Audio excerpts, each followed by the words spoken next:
आ देख लो जी, ये वड्डा फीएट आ जिहड़ा 85 हार्स पावर है। तुसीं ट्रैक्टर डांस करदा वेख लो जी। ओए आ की आ ट्रैक्टर आया कदों करदा आ देख लो।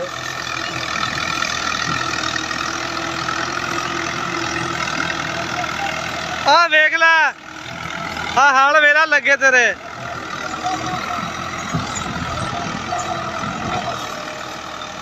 ते मेरे को लवा लेंदे दो सियां। और मेरे को दो लवा लेंदे। तुसीं भी सियाणे आ, गल उत्थे जा रलदी आ। आ वेख ले, तुहानूं दिखाना ट्रैक्टर वापसी फिर आउंदा। ਇਹਦਾ डांस ट्रैक्टर किवें टप्पदा, क्योंकि ਇਹ ਤੁਸੀਂ ਰੂਟਾਵੇਟਰ ਦੋਹਰਾ ਮਰਾਉਂਦਾ ਲਾ ਬੰਦੇ ਬੀ ਪਾ ਰਹੇ ਆ ਕਿ ਚੋਪੇ ਲਾਉਣੇ? ਪਾਇਆ ਆ ਹਲ ਵੀ ਕੋਈ ਨਹੀਂ ਲੱਗਿਆ ਤੇ ਹਾਲੇ ਤੁਸੀਂ ਨਾ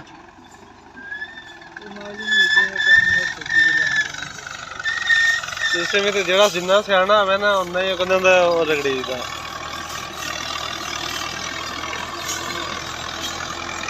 ਆ ਚੈੱਕ ਕਰੋ ਜੀ ਟਰੈਕਟਰ ਕਿਵੇਂ ਆ ਰਿਹਾ, ਕਦੀ ਉਧਰ ਸਲਿੱਪ ਤੇ ਕਦੀ ਉਧਰ ਸਲਿੱਪ।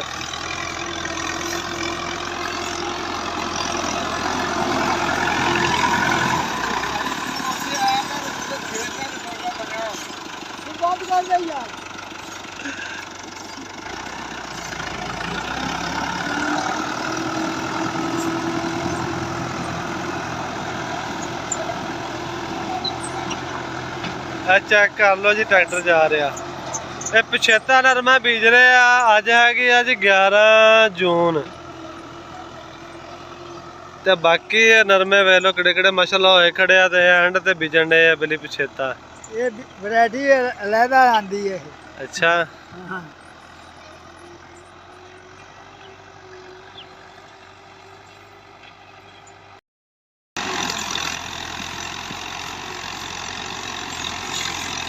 आ देख लो जी ट्रैक्टर किवें स्लिपा मारदा,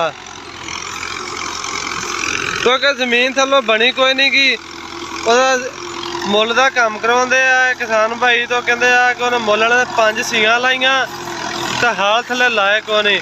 तां वेख लो ट्रैक्टर किवें स्लिप मार मार जा रहा। वड्डा फीएट 85 हार्स पावर जिहड़ा ट्रैक्टर है वो ट्रैक्टर वाला अंदर लाटा वाला। ये मलदान दा प्लांटर बनया होया कपास वाला। ट्रैक्टर तुसीं वेख लो बेचारा बड़ा औखा तोड़ रहा, कभी उधर स्लिप कभी उधर।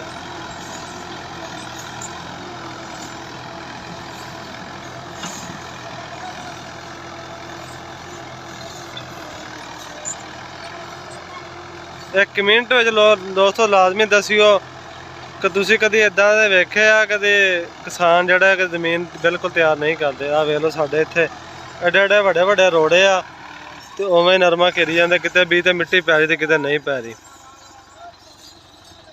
ते इहदे नाल ही असीं चाहुंदे तुहाडे कोल इजाजत, जिहड़े साडे भरा साडे चैनल ते नवें आ ਉਹ ਸਾਡੇ चैनल ਨੂੰ सबसक्राइब करियो तो वीडियो ਨੂੰ लाइक भी करियो दोस्तों। ਤੇ ਇਹਦੇ ਨਾਲ ਅਸੀਂ ਚਾਹੁੰਦੇ ਤੁਹਾਡੇ ਕੋਲ इजाजत। अल्लाह हाफिज़।